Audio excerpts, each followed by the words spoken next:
ಮನೆ ಮಾರಿ ಬಂದ ಹಣದಲ್ಲಿ ಅರ್ಧ ಮಾತ್ರ ಕಾರ್ಯಕ್ಕೆ ಖರ್ಚಾಗಿದ್ದರೆ ಮಿಕ್ಕೆಲ್ಲವನ್ನು ಒಳಗೊಳಗೆ ನುಂಗಿದ್ದರು ಅವರ ದೊಡ್ಡಮ್ಮ ಮತ್ತು ಮಾವ. ಸರಳರವರ ಕಾರ್ಯ ಕೂಡ ಸರಾಗವಾಗಿ ಅವರ ಮಕ್ಕಳಿಬ್ಬರ ಕಣ್ಣೀರಿನಲ್ಲೇ ಮುಗಿದು ಹೋಗಿತ್ತು. ಮತ್ತೆ ವಾರಗಳ ನಂತರ ಕಾಲೇಜಿನ ಕಡೆ ಪಯಣ ಬೆಳೆಸಿದ್ದರು ಅಕ್ಕ ತಂಗಿ. ಊಟ ತಿಂಡಿ ಮಾಡಲು ಬರದಿದ್ರೂ ಒದ್ದಾಡಿ ಏನೋ ಒಂದು ಮಾಡಿ ತಿನ್ನುತ್ತಿದ್ದರು. ಮನೆಯಲ್ಲಿದ್ದ ದಿನಸಿಯೆಲ್ಲ ಮುಗಿದು ಹೋಗುತ್ತಿತ್ತು. ಆದರೆ ವಾರದ ಮುಂದಿನ ದಿನ ಮನೆ ಮಾರಾಟವಾಗಿದ್ದ ಮಾಲೀಕ ಬಂದಿದ್ದ. ಮನೆಯನ್ನು ಖಾಲಿ ಮಾಡುವಂತೆ ಹೇಳಿದ. ಇಲ್ಲೇ ಇರುವುದಾದರೆ ಬಾಡಿಗೆಯನ್ನು ಕೊಡಲು ಹೇಳಿದ್ದ. ತಾವೇ ಬಾಳುತ್ತಿದ್ದ ಮನೆಗೆ ತಾವೇ ಬಾಡಿಗೆ ಕೊಡುವ ಪರಿಸ್ಥಿತಿ ಬಂದಿದೆ ಎಂದು ಬಹಳ ನೊಂದುಕೊಂಡಳು ನವಮಿ. ಅಷ್ಟಕ್ಕೂ ಬಾಡಿಗೆ ಕೊಡುವಷ್ಟು ದುಡ್ಡು ಅವಳ ಬಳಿ ಹೇಗೆ ಬಂದಿತು? ಕಾಲೇಜಿಗೆ ಹೋಗುವ ಹುಡುಗಿಯ ಬಳಿ. ಸೀದಾ ತನ್ನ ಮಾವ ಮತ್ತು ದೊಡ್ಡಮ್ಮನ ಬಳಿ ತೆರಳಿ ತನ್ನ ಅಳಿಲು ತೋಡಿಕೊಂಡಳು. ಆಗ್ಲೂ ಇಬ್ಬರು ಸಮಾಧಾನಿಸುವಂತೆ ಮಾತನಾಡಿ ತಮ್ಮ ಮನೆಯಲ್ಲೇ ಬಂದಿರಿ ಎಂದು ಅವರನ್ನು ಕಳುಹಿಸಿದರು. ಮರುದಿನದಿಂದಲೇ ಮನೆಯನ್ನು ಖಾಲಿ ಮಾಡಿ ಎಲ್ಲ ವಸ್ತುಗಳ ಸಮೇತವಾಗಿ ದೊಡ್ಡಮ್ಮನ ಮನೆ ತಲುಪಿದ್ದರು ನವಮಿ ನಕ್ಷತ್ರ. ನಿಜವಾದ ಕಷ್ಟ ನೋವು ಏನೆಂದು ಇಲ್ಲಿಂದ ಅರಿವಾಗುವುದರಲ್ಲಿತ್ತು ನವಮಿಗೆ. ಒಂದು ವಾರದ ತನಕ ಎಲ್ಲವೂ ಚೆನ್ನಾಗಿಯೇ ಇತ್ತು ದೊಡ್ಡಮ್ಮನ ನಿವಾಸದಲ್ಲಿ.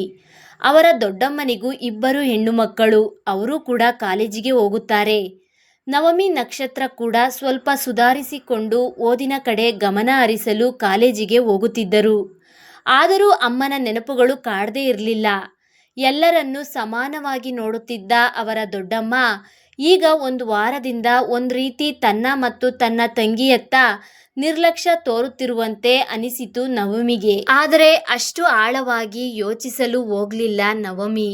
ಇತ್ತ ನಕ್ಷತ್ರ ಸ್ನೇಹಪ್ರಿಯೆ. ಸ್ನೇಹಿತರು ಜೊತೆಗಿದ್ದರೆ ಎಲ್ಲವನ್ನೂ ಬೇಗನೆ ಮರೆತು ಬಿಡುತ್ತಾಳೆ. ದೊಡ್ಡಮ್ಮನ ಮನೆಯಲ್ಲೂ ತನ್ನ ಮನೆಯಂತೆ ಆರಾಮಾಗಿ ಇದ್ದಳು. ಹೀಗೆ ಕಾಲೇಜಿಗೆ ಸಮಯವಾಗಿತ್ತು. ಬೆಳಗ್ಗೆ ತಿಂಡಿ ತಿನ್ನುವಾಗ ವೆಜಿಟಬಲ್ ಪಲಾವ್ ಬಹಳ ಇಷ್ಟದ ತಿಂಡಿ ನಕ್ಷತ್ರಳಿಗೆ. ಹಾಗಾಗಿ ಹವ್ಯಾಸ ಬಲದಂತೆ ತುಸು ಹೆಚ್ಚಾಗೇ ತಿನ್ನುತ್ತಿದ್ದಳು. ಇದ್ದಕ್ಕಿದ್ದಂತೆ ಅಡುಗೆ ಮನೆಯಿಂದ ಹೊರಬಂದ ಅವರ ದೊಡ್ಡಮ್ಮ, ಎಷ್ಟು ತಿಂತೀಯಾ? ಒಳ್ಳೆ ದನ ತಿಂದಂಗೆ ಅನ್ನನೇ ನೋಡಿಲ್ವೇನೋ ಅನ್ನೋ ಹಾಗೆ. ಅವಾಗಿಂದ ನೋಡ್ತಾನೇ ಇದ್ದೀನಿ. ಇದು 3ನೇ ಸಲ ತಿಂತಾ ಇದ್ದೀಯಾ? ಮಿಕ್ಕಿದವರೆಲ್ಲ ಏನ್ ತಿನ್ಬೇಕು? ನೀನೊಬ್ಳೆ ತಿಂದ್ರೆ ಬಕಾಸುರಿ ಥರ ಅಂದುಬಿಟ್ರು. ಸರಳರವರು ಇದ್ದಾಗ ಇಬ್ಬರು ಮಕ್ಕಳಿಗೂ ಅವರೇ ಊಟ ತಿಂಡಿ ಮಾಡಿಸುತ್ತಿದ್ದರು. ನವಮಿ ಊಟದ ವಿಷಯದಲ್ಲಿ ಯಾವಾಗಲೂ ಹಿಂದೆ. ಅದಕ್ಕೆ ತಮ್ಮ ಕೈಯಾರೆ ಅವರೇ ತಿನ್ನಿಸುತ್ತಿದ್ದರು. ಆದರೀಗ ತುತ್ತು ಕೊಡಲು ತಾಯಿ ಇಲ್ಲ, ಜೋಪಾನ ಮಾಡಲು ತಂದೆಯೂ ಇಲ್ಲ.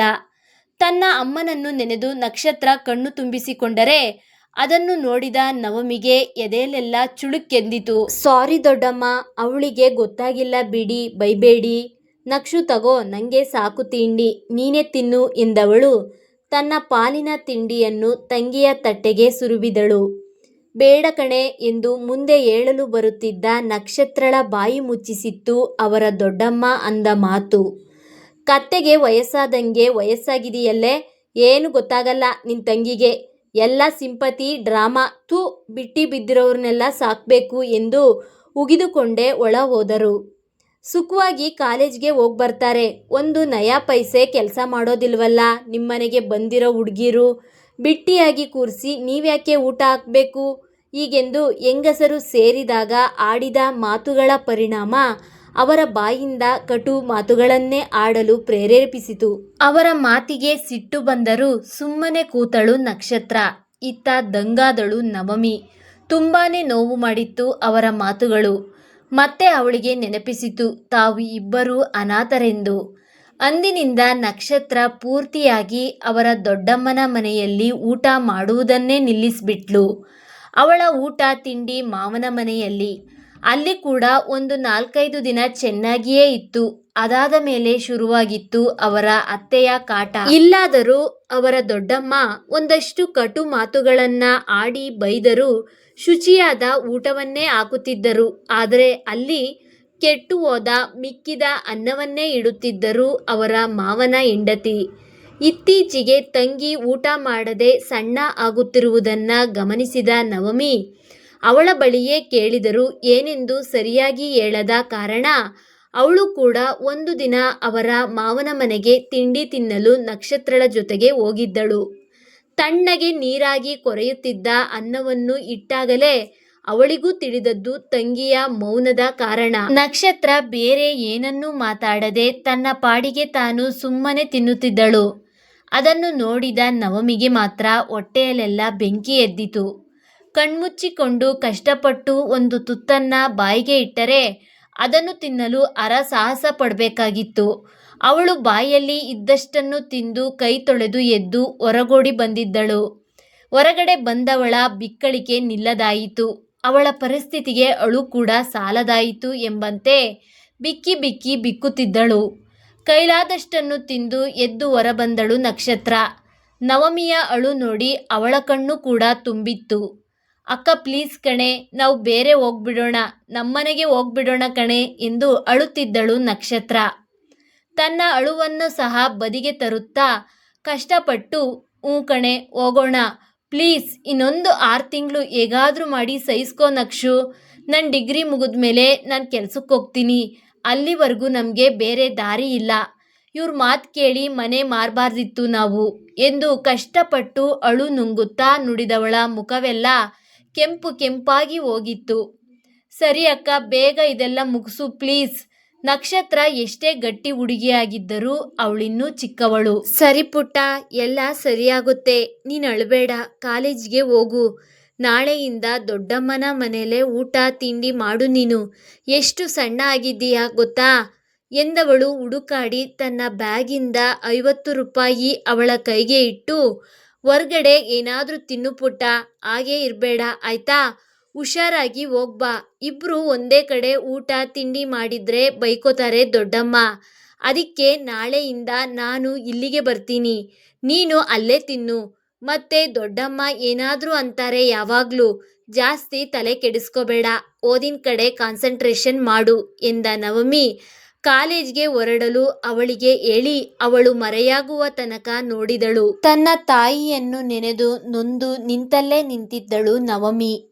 ನವಮಿ ನಕ್ಷತ್ರ ಇಬ್ರು ಸೇರಿ ಎಷ್ಟು ಗಟ್ಟಿಯಾಗಿದ್ದರೂ ಇತ್ತ ಬೇರೆ ಬೇರೆಯಾಗಿ ಊಟ ತಿಂಡಿ ಮಾಡಿದರೂ ಬೈಗುಳ, ಅಂಗಿಸುವಿಕೆ, ಕೆಲಸ, ಕಷ್ಟ, ನೋವು ಇದೆಲ್ಲ ತಪ್ಪಲಿಲ್ಲ. ಒಂದು ಕೆಲಸ ಮಾಡಿ ಅಭ್ಯಾಸವಿಲ್ಲದ ನವಮಿ ನಕ್ಷತ್ರ ಇವ್ರ ನಡುವೆ ಬೆಂದು ಹೋದರು. ಇದ್ರ ಜೊತೆಗೆ ಎಕ್ಸಾಮ್ಗೂ ಕೂಡ ಸರಿಯಾಗಿ ಓದಲು ಸಮಯ ಸಿಗದಂತಾಯ್ತು. ತನ್ನ ಓದು ಮುಗಿದು ಕೆಲಸ ಸಿಕ್ಬಿಟ್ರೆ ತಂಗಿಯನ್ನು ಕರೆದುಕೊಂಡು ಬೇರೆ ಹೋಗುವುದಾಗಿ ಯೋಚಿಸಿ ಬಿಟ್ಟಿದ್ದಳು ನವಮಿ. ಆದರೆ ಅವಳು ಅಂದುಕೊಂಡುವಷ್ಟು ಸುಲಭ ಇರಲಿಲ್ಲ. ಅದು ಬದಲಾಗಿ ಅವಳಿಗೆ ಧೈರ್ಯವೇ ಇರಲಿಲ್ಲ. ಆದರೆ ಎಷ್ಟು ದಿನ ಅಂತ ಅಳಸಿದ ಅನ್ನ, ಬೈಗುಳ, ನಿಂದನೆ ಕೇಳುತ್ತಾ ಇರುವುದು? ಈಗ ಸ್ವಲ್ಪ ಧೈರ್ಯ ಮಾಡಿದರೆ ಮಾತ್ರ ತನ್ನ ತಂಗಿ ಭವಿಷ್ಯ ಉಜ್ವಲವಾಗುವುದು ಎಂದು ಅರಿತು ಅದೊಂದು ನಿರ್ಧಾರಕ್ಕೆ ಬಂದಿದ್ದಳು. ಇನ್ನು ಓದುವಾಗ, ಎಕ್ಸಾಮ್ ಬರೆಯಲು ಸಿದ್ಧತೆ ನಡೆಯುವಾಗ ಕೆಲಸಕ್ಕಾಗಿ ಅಲ್ಲಿ ಇಲ್ಲಿ ಎನ್ನದೆ ಅರ್ಜಿ ಸಲ್ಲಿಸುತ್ತಿದ್ದಳು. ನವಮಿಯ ಎಕ್ಸಾಮ್ ಮುಗಿಯುತ್ತಾ ಬಂದರೂ ಯಾವುದೇ ಕೆಲಸ ಸಿಕ್ಕಿರಲಿಲ್ಲ ಅವಳಿಗೆ. ಅವಳಿಗಿದ್ದ 2 ಸ್ನೇಹಿತರ ಸಹಾಯದಿಂದಲೇ ಅರ್ಜಿ ಸಲ್ಲಿಸಿದ್ದಳು ಅಷ್ಟೇ. ಹುಡುಗಿಗೆ ಸ್ವತಂತ್ರವಾಗಿ ಓಡಾಡಲಾಗಲಿ, ಜೀವನ ನಡೆಸಲಾಗಲಿ ನಿಜ ಹೇಳಬೇಕೆಂದರೆ ಧೈರ್ಯವಿಲ್ಲ. ಆದರೆ ತನ್ನ ಓದಿಗೆ ತಿಲಾಂಜಲಿ ಇಟ್ಟು ತಂಗಿಯ ಭವಿಷ್ಯವನ್ನಾದರೂ ಮುನ್ನಡೆಸುವ ಜವಾಬ್ದಾರಿ ಈಗ ಅವಳ ಮೇಲೆ ಇದೆ. ಅತ್ತರು, ಕರೆದರು, ನೊಂದುಕೊಂಡರು, ಸದ್ಯಕ್ಕೆ ಅವಳಿಗೆ ಇರುವ ದಾರಿ ಇದೊಂದೇ. ಅವಳ ಎಕ್ಸಾಮ್ ರಿಸಲ್ಟ್ ಕೂಡ ಬಂದಿತ್ತು. ಪ್ರತಿ ವರ್ಷವೂ 90% ಅಂಕಗಳನ್ನು ಪಡೆಯುತ್ತಿದ್ದ ನವಮಿ ಈ ಬಾರಿ ಕೇವಲ 70% ಅಂಕ ಮಾತ್ರ ಗಳಿಸಿದ್ದಳು. ಹುಡುಗಿಗೆ ದೊಡ್ಡ ಹೊಡೆತವೇ ಬಿದ್ದಿತ್ತು. ಜೊತೆಗೆ ಕೆಲಸದ ಅನಿವಾರ್ಯ ಕೂಡ ಇತ್ತು. ಅದರಿಂದ ಹೆಚ್ಚು ಯೋಚಿಸಲು ಸಮಯ ವ್ಯರ್ಥ ಮಾಡದೆ ಮತ್ತೆ ಅರ್ಜಿಗಳನ್ನು ಸಲ್ಲಿಸಲು ಶುರು ಮಾಡಿದ್ದಳು. ಇನ್ನೊಂದು 8 ತಿಂಗಳ ಒಳಗೆ ಅವಳ ಕೈಯಲ್ಲಿ ದುಡ್ಡಿರಬೇಕು. ಕಾರಣ ನಕ್ಷತ್ರಳ ಸೆಕೆಂಡ್ ಇಯರ್ PUC ಮುಗಿದು ಇಂಜಿನಿಯರ್ಗೆ ಸೇರಿಸಬೇಕು. ಈಗ ಇದೇ ಅವಳ ಕಣ್ಣು ಮುಂದೆ ಇರುವ ದೊಡ್ಡ ಸವಾಲು. ಅವರ ಮಾವ ಮತ್ತು ದೊಡ್ಡಮ್ಮ ಇಬ್ಬರ ಚುಚ್ಚುನುಡಿಗಳು, ಅವರ ಮತ್ತು ಇವರ ಮಕ್ಕಳೆಂದು ಭೇದ ಭಾವ ಮಾಡುವುದು, ಅನಾಥರೆಂಬ ನೋವು ಎಷ್ಟೆಲ್ಲ ಸೇರಿತ್ತು. ಈಗ ಜೊತೆಗೆ ಕೆಲಸಕ್ಕೆ ಹೋಗುವುದಿಲ್ಲ, ಇನ್ನು ಇವಳು ಡಿಗ್ರಿ ಮುಗಿದ್ರು ಎಂದು ಹಿಂಸಿಸಲು ಮಾಡಿದ್ದರು. ಕೊನೆಗೂ ಶತ ಪ್ರಯತ್ನಗಳ ನಂತರ ಒಂದು ಕಡೆಯಿಂದ ಇಂಟರ್ವ್ಯೂ ಬಂದಿತ್ತು ನವಮಿಗೆ. 10 ಗಂಟೆಗೆ ಇಂಟರ್ವ್ಯೂ. ಬೇಗ ಬೇಗ ಮನೆಯ ಎಲ್ಲ ಕೆಲಸಗಳನ್ನು ಮುಗಿಸಿ ತಂಗಿಯನ್ನು ಕಾಲೇಜಿಗೆ ಸುರಕ್ಷಿತವಾಗಿ ಅವಳೇ ಬಿಟ್ಟು ಬಂದು ರೆಡಿಯಾಗಿ ಮನದಲ್ಲಿ ತನ್ನ ಅಪ್ಪ ಅಮ್ಮನಿಗೆ ನಮಿಸಿ ಕೆಲಸ ತನಗೇ ಸಿಗಲೆಂದು ಬೇಡಿಕೊಂಡು ಮನೆಯಿಂದ ಹೊರಟಿದ್ದಳು ಬಸ್ ಸ್ಟಾಪ್ನ ಕಡೆಗೆ. ಅದು ಕೂಡ ಅವಳ ಬಳಿ ಇದ್ದದ್ದು 25 ರೂಪಾಯಿ. ಅದು ಕೂಡ ಅವರ ದೊಡ್ಡಮ್ಮನ ಬಳಿ ಕಾಡಿ ಬೇಡಿ ಬಯಸಿಕೊಂಡು ತೆಗೆದುಕೊಂಡು ಬಂದದ್ದು ಬಸ್ ಚಾರ್ಜಿಗಾಗಿ. ಮನೆಯಿಂದ ಏನು ಜಾಸ್ತಿ ದೂರವಿಲ್ಲದ ಕಾರಣ 20 ರೂಪಾಯಿ ಸಾಕಾಗುತ್ತಿತ್ತು. ತನ್ನ ತಂಗಿ ಮತ್ತು ಅಮ್ಮ ಫ್ರೆಂಡ್ಸ್ನ ಹೊರತು ಇದೇ ಮೊದಲ ಬಾರಿಗೆ ಒಬ್ಬಳೇ ಹೊರಟಿದ್ದಳು ಬಸ್ನಲ್ಲಿ. ಮೊದಲ ಪಯಣ, ಮೊದಲ ಇಂಟರ್ವ್ಯೂ. ಭಯವಾದರೂ ಭವಿಷ್ಯ ಕಣ್ಮುಂದೆ ಬಂದಾಗ ಸ್ಥಿರವಾಗಿ ನಿಂತಂತೆ ಕಂಡರೂ ಒಳಗೊಳಗೆ ಅಳುಕು ಅವಳಿಗೆ. ಬಸ್ನಿಂದ ಇಳಿದು ಅವಳು ಹೊರಟಿರುವ ದಾರಿ ಸರಿಯಿದೆಯಾ ಎಂದು ಪರೀಕ್ಷಿಸುತ್ತಾ ಕರೆಕ್ಟಾದ ಸ್ಥಳಕ್ಕೆ ಬಂದು ನಿಂತು ನೋಡಿದಾಗ 3 ಅಂತಸ್ತಿನ ಕಮರ್ಷಿಯಲ್ ಬಿಲ್ಡಿಂಗ್. ಒಳಗೆ ಹೋಗುವುದು ಬೇಡ್ವಾ? ಸರಿಯಾದ ಅಡ್ರೆಸ್ಸು ಇದೇನಾ ಎಂದು ಪರೀಕ್ಷಿಸುತ್ತಾ ಉಗುಳು ನುಂಗುತ್ತಾ ನಿಂತಲ್ಲೇ ನಿಂತು ಬಿಟ್ಟಳು ನವಮಿ. ನಿಂತಲ್ಲಿಯೇ ನಿಂತು ಭಯದಿಂದ ಉಗುಳು ನುಂಗಿದಳು ನವಮಿ. ಹಿಂದಿನಿಂದ ಬಂದ ಹಾರ್ನ್ ಶಬ್ದಕ್ಕೆ ಬೆಚ್ಚಿ ಹಿಂದೆ ತಿರುಗಿದರೆ ಹೆಲ್ಮೆಟ್ ಧರಿಸಿದ್ದ ವ್ಯಕ್ತಿ ತನ್ನ ಬೈಕನ್ನು ನಿಲ್ಲಿಸುತ್ತಾ ಅಡ್ಡ ನಿಂತವಳನ್ನೇ ಒಳಗಿನಿಂದ ದಿಟ್ಟಿಸುತ್ತಿದ್ದನು. ಅವ ಬೈಕ್ನಿಂದ ಇಳಿದು ಅವಳನ್ನು ನೋಡುತ್ತಾ ಹೆಲ್ಮೆಟ್ ತೆಗೆದುಕೊಂಡು ಮುಂದಕ್ಕೆ ಹೋದ. ಇವಳು ಮಾತ್ರ ನಿಂತಲ್ಲಿಯೇ ನಿಂತಿದ್ದಳು. 10 ಗಂಟೆಗೆ ಇನ್ನೂ 5 ನಿಮಿಷವಿದೆ ಎಂದು ಸಮಯ ನೋಡಿದವಳೆ ತಡಬಡಾಯಿಸಿ ಲಿಫ್ಟ್ ಇದ್ದರೂ ಮೆಟ್ಟಿಲನ್ನೇರಿದಳು ಪೆದ್ದು ಹುಡುಗಿ. 3ನೇ ಮಹಡಿಗೆ ಬಂದು ಏದುಸಿರು ಬಿಡುತ್ತಾ ದೊಡ್ಡದಾದ ರಾಕಲ್ಲಿ ಸಾಲಾಗಿ ಜೋಡಿಸಿದ ಚಪ್ಪಲಿಗಳನ್ನು ನೋಡಿ ತಾನು ಒಂದು ಕಡೆ ಕಳಚಿ ಒಳ ಹೋದಳು. ಒಳ ಬಂದಾಗ ಎಂಟ್ರೆನ್ಸಲ್ಲಿ ಅತ್ತ ಗೋಡೆ ಇತ್ತ ಗೋಡೆಗೆ ಅಂಟಿದ ಸೋಫಾಗಳಲ್ಲಿ ಇಂಟರ್ವ್ಯೂಗೆ ಬಂದಿರುವ ಕ್ಯಾಂಡಿಡೇಟ್ಗಳು ಕುಳಿತಿದ್ದಾರೆ. ಎದುರಾದ ತಕ್ಷಣವೇ ಕಾಣುವ ರಿಸೆಪ್ಷನಿಸ್ಟ್ ಜಾಗದಲ್ಲಿ ವಸ್ತುಗಳೆಲ್ಲ ಹಾಗೇ ಇದೆ. ಚೇರ್ ಮೇಲೆ ಬ್ಯಾಗು ಕೂಡ ಇದೆ, ಆದರೆ ರಿಸೆಪ್ಷನಿಸ್ಟ್ ಇಲ್ಲ. ಅದೇ ದೊಡ್ಡದಾದ ಟೇಬಲ್ ಮೇಲೆ ತುಸು ಬೃಹದಾಕಾರದ ಫಿಶ್ ಟ್ಯಾಂಕ್ ಇದೆ. ಅದರಲ್ಲಿನ ಬಣ್ಣದ ಮೀನುಗಳು, ಪುಟ್ಟ ಪುಟ್ಟ ಕಲ್ಲುಗಳು, ಎದ್ದೇಳುತ್ತಿರುವ ನೀರಿನ ಗುಳ್ಳೆಗಳ ಜೊತೆಗೆ ಪೈಪೋಟಿ ನಡೆಸುತ್ತಿರುವ ಬಣ್ಣ ಬಣ್ಣದ ಲೈಟು ಬರುವವರ ಗಮನವನ್ನು ತಟ್ಟನೆ ತನ್ನತ್ತ ಸೆಳೆಯಲು ಸಫಲವಾಗಿದೆ. ಒಳಗೆ ಬಂದವಳು ಸೋಫಾದಲ್ಲಿ ಖಾಲಿ ಇದ್ದ ಕೊನೆಯ ಸೀಟಲ್ಲಿ ಕುಳಿತಳು. ಹೊರಗಿನಿಂದ ಒಂದಿಬ್ಬರು ಲೇಡೀಸ್ ಸ್ಟಾಫ್ಗಳೆಲ್ಲ ಬರುತ್ತಿದ್ದರು.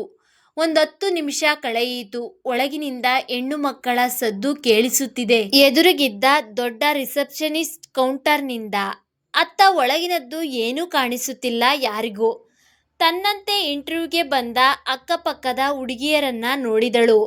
ಎಲ್ರೂ ಕಾಲಹರಣ ಮಾಡುವುದಕ್ಕಾಗಿ ಫೋನ್ ನೋಡುವುದರಲ್ಲಿ ಮಗ್ನ. ಜೊತೆಗೆ ಕೆಲವರಲ್ಲಿ ಇಂಟರ್ವ್ಯೂನ ಕೊಂಚ ಭಯವೂ ಇತ್ತು ಮತ್ತು ಕೆಲವರಲ್ಲಿ ಕಾನ್ಫಿಡೆನ್ಸ್ ಇತ್ತು.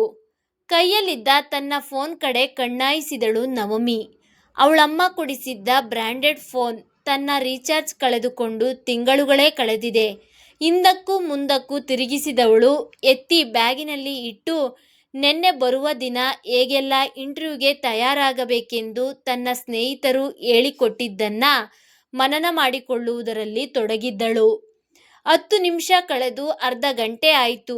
ಒಳಗಿನಿಂದ ಒಂದಷ್ಟು ಮಾತುಕತೆಗಳು ಕೇಳಿಬರುತ್ತಿದೆ, ಆದರೆ ಸ್ಪಷ್ಟವಿಲ್ಲ. ಅದರಲ್ಲಿ ಹೆಣ್ಣು ಮಕ್ಕಳ ಕಿರಿಚುವಿಕೆ, ಚಪ್ಪಾಳೆ, ಕೂಗು, ನಗು ಎಲ್ಲವೂ ಸೇರಿದೆ. ಅಷ್ಟಕ್ಕೂ ಅಲ್ಲಿ ನಡೆಯುತ್ತಿರುವುದು ಏನು ಎಂಬುದು ಅರ್ಥವಾಗದೆ ಹೋಯಿತು. ನವಮಿಗೆ ಈಗ ಇಂಥದ್ದೇ ಕೆಲಸ ಬೇಕು ಎಂದು ಆಯ್ದುಕೊಳ್ಳುವ ಆಯ್ಕೆ ಇಲ್ಲ. ಕೆಲಸ ಬೇಕೇ ಬೇಕು, ಯಾವುದಾದ್ರೂ ಸರಿ ಎಂಬ ಅವಶ್ಯಕತೆ ಇದೆ ಅವಳಿಗೆ. ಈಗ ಅವಳು ಕೂಡ ಬಂದಿರುವುದು ಬಡ ಮಕ್ಕಳು, ಅಂಗವಿಕಲ ಮಕ್ಕಳು, ಹಿಂದುಳಿದ ಕುಟುಂಬಗಳು, ಹೀಗೆ ನಾನಾ ರೀತಿಯಲ್ಲಿ ಸಮಸ್ಯೆಗಳ ಪಡುತ್ತಿರುವ ಜನರ ಪರವಾಗಿ ಕೆಲಸ ನಡೆಸುತ್ತಿರುವ ಆರ್ಗನೈಸೇಷನ್ಗೆ. ಇಲ್ಲಿ ಕಾರ್ಯನಿರ್ವಹಿಸುವ ಪರಿ ಬೇರೆ ಇದೆ. ಅದ್ರ ಬಗ್ಗೆ ಹೆಚ್ಚಾಗಿ ಏನನ್ನೂ ತಿಳಿದುಕೊಳ್ಳದೆ ಕೇವಲ ಕೆಲಸದ ಅನಿವಾರ್ಯ ಕಾರಣದಿಂದ ಬಂದಿದ್ದಳು ಹುಡುಗಿ. ಅಸಲಿಗೆ ಭಯಕ್ಕೆ ಹೊರಗಿದ್ದ ಬೋರ್ಡ್ನು ಕೂಡ ನೋಡದೆ ಬಂದಿದ್ದಳು.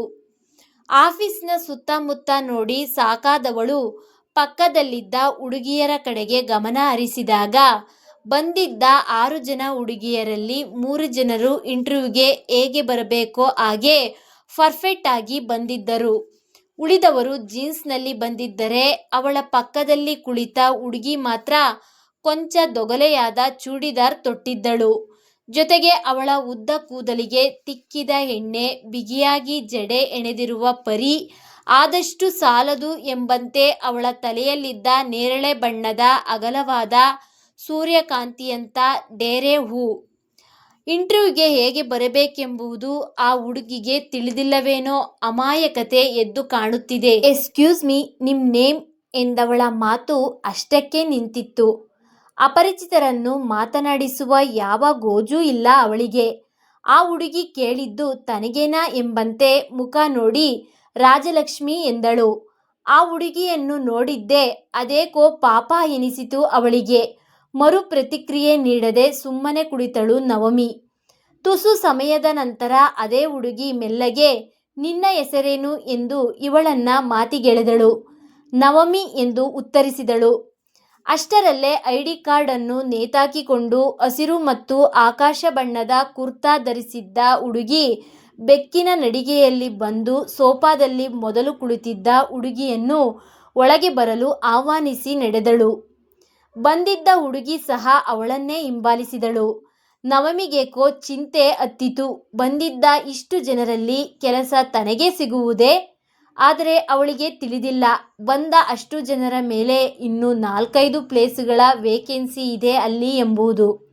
ಹೋದವರೆಲ್ಲ 10-20 ನಿಮಿಷಗಳವರೆಗೆ ಒಳಗಿನಿಂದ ಹೊರಬಂದು ಆಫೀಸ್ನಿಂದ ಹೊರ ಹೋಗುತ್ತಿದ್ದಾರೆ.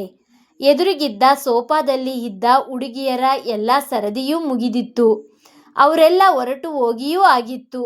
ಮತ್ತೆ ಬಂದ ಬೆಕ್ಕಿನ ನಡಿಗೆಯ ಸುಂದರಿ ಮೂವರನ್ನು ಒಟ್ಟಿಗೆ ಒಳಗೆ ಆಹ್ವಾನಿಸಿದಳು. 3 ಜನ ಮುಖ ಮುಖ ನೋಡಿಕೊಂಡು ಎದ್ದು ಅವಳ ಹಿಂದೆ ನಡೆದರು. ಆ ರಿಸೆಪ್ಷನಿಸ್ಟ್ ಟೇಬಲ್ ದಾಟಿ ಮುಂದಕ್ಕೆ ನಡೆದಾಗ 20 ಜನ ಹುಡುಗಿಯರು ಅವರವರ ಕ್ಯಾಬಿನೆಟ್ನಲ್ಲಿ ಲ್ಯಾಂಡ್ಲೈನ್ಗಳನ್ನು ಕಿವಿಗೆ ಇಡುತ್ತಾ ಏನನ್ನೋ ಮಾತನಾಡುತ್ತಾ, ಕೆಲವರು ಸಂತೋಷವಾಗಿ ಮಾತನ್ನು ಮುಂದುವರಿಸುತ್ತಾರೆ, ಇನ್ನು ಕೆಲವರು ಹತಾಶೆಯಲ್ಲಿ ಕುಕ್ಕುತ್ತಿದ್ದರು. ಮತ್ತೊಂದಿಷ್ಟು ಜನ ಶೀಟ್ ನೋಡುತ್ತಾ ಏನನ್ನೋ ಮಾರ್ಕ್ ಮಾಡುತ್ತಿದ್ದರು. ಅವರು ಕುಕ್ಕುತ್ತಿದ್ದ ಫೋನ್ ಶಬ್ದ ಆ ನಿಶ್ಶಬ್ದದಲ್ಲಿ ಕೇಳುವವರ ಕಿವಿಗೆ ಕಿರಿಕಿರಿ ಉಂಟು ಮಾಡುತ್ತಿತ್ತು. ನವಮಿಗೆ ಕೂಡ ಕಿರಿಕಿರಿ ಆಗಿತ್ತು. ಅಲ್ಲಿ ದೊಡ್ಡದಾದ 2 ಕೊಠಡಿಗಳಿದ್ದವು.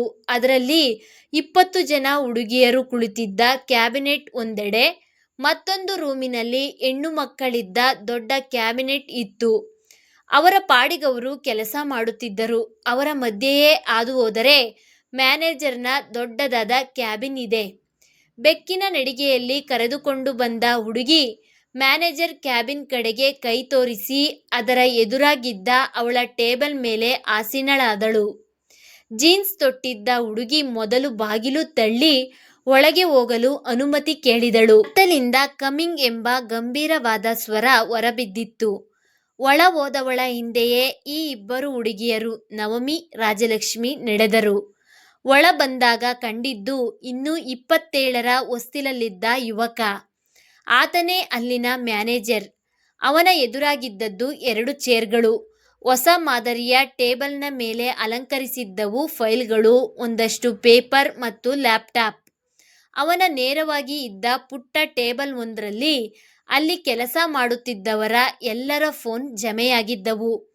ಕೆಲಸ ಮಾಡುವ ಸಮಯದಲ್ಲಿ ಫೋನ್ ನೋಡುತ್ತಾ ಕಾಲಹರಣ ಮಾಡುವುದು ಅವನಿಗೆ ಸಲ್ಲದ ವಿಷಯ.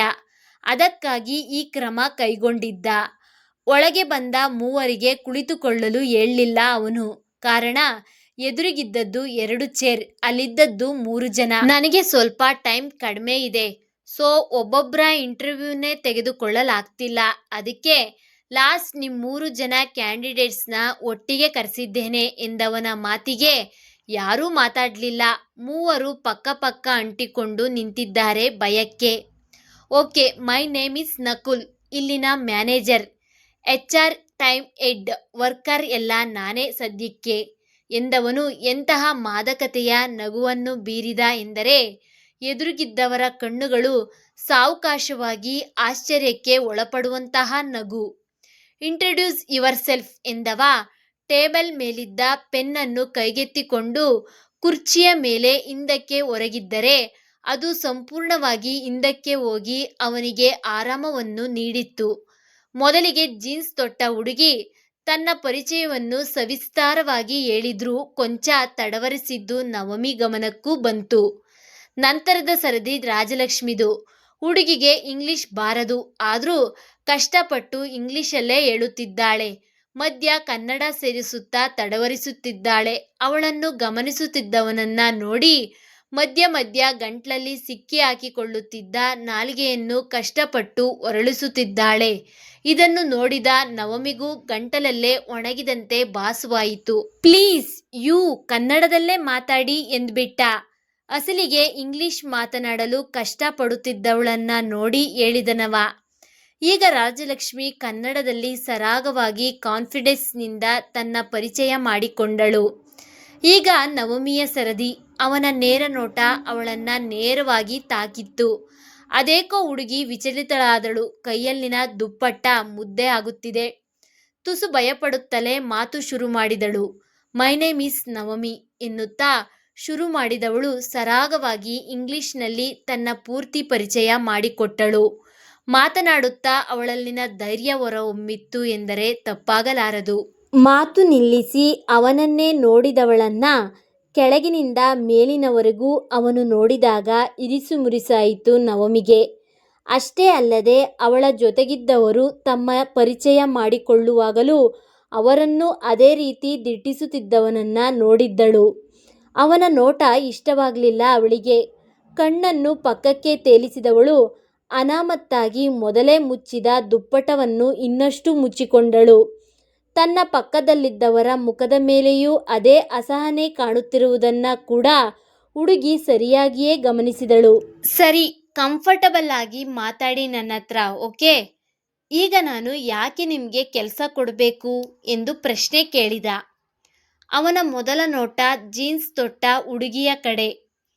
ಅವಳು I have improve my self and skills ಎಂದು ಒಂದೇ ಲೈನ್ನಲ್ಲಿ ಉತ್ತರಿಸಿದಳು. ಈಗ ರಾಜಲಕ್ಷ್ಮಿ, ದುಡಿಯೋಕ್ಕೋಸ್ಕರ ನನಗೆ ಕೆಲಸ ಬೇಕು. ದುಡಿಮೆ ಜೀವನಕ್ಕೆ ಬೇಕು. ನನ್ನ ಅಪ್ಪ ಅಮ್ಮನನ್ನ ಚೆನ್ನಾಗಿ ನೋಡ್ಕೋಬೇಕು. ಆ ಗೋಲ್ಗೋಸ್ಕರ ನನಗೆ ಕೆಲಸ ಬೇಕು ಎಂದವಳ ಮಾತಿನಲ್ಲಿ ದೃಢ ವಿಶ್ವಾಸ ಇತ್ತು. ಅನಾಯಾಸವಾಗಿ ನವಮಿಯ ಕಣ್ತುಂಬಿ ಬಂತು. ಹುಡುಗಿಗೆ ತನ್ನ ಹೆತ್ತವರ ನೆನಪಾಗದೇ ಇರಲು ಸಾಧ್ಯವೇ? ಅವಳ ಮೊದಲ ಕೆಲಸ, ಮೊದಲ ದುಡಿಮೆಯಲ್ಲಿ ತಂದೆ ತಾಯಿಯನ್ನು ಖುಷಿಯಾಗಿ ನೋಡಬಯಸಿದ್ದ ಜೀವ ಅವಳದ್ದು. ಅದಕ್ಕೆ ಮೊದಲ ಪೆಟ್ಟಾಗಿ ತಂದೆಯನ್ನು ಕಳೆದುಕೊಂಡರೆ ತೀರದ ನೋವಾಗಿ ತಾಯಿಯನ್ನು ಕಳೆದುಕೊಂಡಿದ್ದಾಳೆ. ಈ ಪರಿಸ್ಥಿತಿಯನ್ನು ವಿವರಿಸುವುದು ಮತ್ತು ಸಂಭಾಳಿಸುವುದು ಜೊತೆಗೆ ಅನುಭವಿಸುವುದು ಕೂಡ ಅರ್ಥೈಸಲಾಗದ ಭಾವ. ಅವಳ ತುಂಬಿದ ಕಣ್ಣಿನಿಂದಾಗಿ ಎದುರು ಇದ್ದವನ ಬಿಂಬವೇ ಕಾಣುತ್ತಿಲ್ಲ. ಕಷ್ಟಪಟ್ಟು ತಡೆ ಹಿಡಿದಿದ್ದವಳು ಮಂಜಾದ ಕಣ್ಣಿನಲ್ಲಿಯೇ ನನಗೆ ನನ್ನ ನೀಡ್ಸ್ಗಾಗಿ ಈ ಕೆಲಸ ಬೇಕು ಎಂದು ಪ್ರಾಮಾಣಿಕವಾಗಿ ನುಡಿದುಬಿಟ್ಟಳು. ಅವಳ ಆ ಅವಶ್ಯಕತೆಯಲ್ಲಿ ಇದ್ದಿದ್ದು ಕೇವಲ ತಂಗಿಯ ಭವಿಷ್ಯ ಮಾತ್ರ. ಅವಳು ತನ್ನ ಬಗ್ಗೆ ಎಳ್ಳಷ್ಟೂ ಯೋಚಿಸಿಲ್ಲ ಎಂಬುದು ಸತ್ಯ. ಅವಳನ್ನೇ ನೋಡಿದ್ದನವ ಅವಳ ಉತ್ತರಕ್ಕೆ ಹುಬ್ಬನ್ನು ಗಂಟಾಗಿಸಿ, ನಿನ್ನ ನೀಡ್ಸ್ನ ನೋಡ್ಕೊಳ್ಳೋಕೆ ನಿನ್ನ ಪೇರೆಂಟ್ಸ್ ಇದ್ದಾರಲ್ಲ ಎಂದು ಮುಖಕ್ಕೆ ಹೊಡೆದಂತೆ ಎಂದುಬಿಟ್ಟ. ಅವಳ ಇಂಟ್ರಡಕ್ಷನ್ನಲ್ಲಿ ತಂದೆ ತಾಯಿ ತಂಗಿಯ ಹೆಸರು ಹೇಳಿದ್ದಾಳೆ ಹೊರತು ತನಗೆ ತಂದೆ ತಾಯಿ ಇಲ್ಲ ಎಂಬುದನ್ನು ಹೇಳಿರಲಿಲ್ಲ. ಹಾಗಾಗಿ ಅವಳ ಉತ್ತರಕ್ಕೆ ತುಸು ಕಟುವಾಗಿಯೇ ಪ್ರತಿಕ್ರಿಯಿಸಿದ್ದನವ. ಹುಡುಗಿ ಕಷ್ಟಪಟ್ಟು ದುಃಖ ನುಂಗಿಕೊಂಡು ಸರ್, ನನಗೆ ಅಪ್ಪ ಅಮ್ಮ ಇಲ್ಲ ಎಂದು ಹೇಳುವಾಗ ಅವಳಿಗಾದ ಸಂಕಟವನ್ನು ಹೇಗೆ ತಡೆಯಬೇಕೆಂಬುದು ಅರಿವಾಗಲಿಲ್ಲ. ಜೊತೆಗೆ ಇತರರು ತಂದೆ ತಾಯಿ ಇಲ್ಲ ಎಂದಾಗ ತೋರಿಸುವ ಅನುಕಂಪ ಅವಳಿಗೆ ಬೇಡವಾಗಿತ್ತು. ಕಾರಣ, ಈಗಾಗಲೇ ಅವಳ ಸಂಬಂಧಿಕರು ಎನಿಸಿಕೊಂಡವರು ಅದನ್ನು ಎಷ್ಟು ಚೆನ್ನಾಗಿ ಬಳಸಿಕೊಂಡಿರುವವರು ಎಂಬುದು ಅವಳ ಮೃದು ಮನಸ್ಸಿಗೆ ಅರ್ಥವಾಗಿ ಹೋಗಿದೆ. ಹಿಂದಕ್ಕೆ ಆರಾಮವಾಗಿ ಹೊರಗಿದ್ದನವ ಪಟ್ಟೆಂದು ಮುಂದಕ್ಕೆ ಬಂದು ಪೆನ್ ಟೇಬಲ್ ಮೇಲಿಟ್ಟು ಸಾರಿ ಎಂದ್ಬಿಟ್ಟ. ಅವನ ಧ್ವನಿಯಲ್ಲಿ ಅನುಕಂಪದ ಬದಲು ತಾನು ಅವಳಿಗೆ ಹೇಳಿದ ಮಾತಿಗೆ ಪಶ್ಚಾತ್ತಾಪವಿತ್ತು ಎಂದರೆ ಸರಿ ಹೋಗಬಹುದು.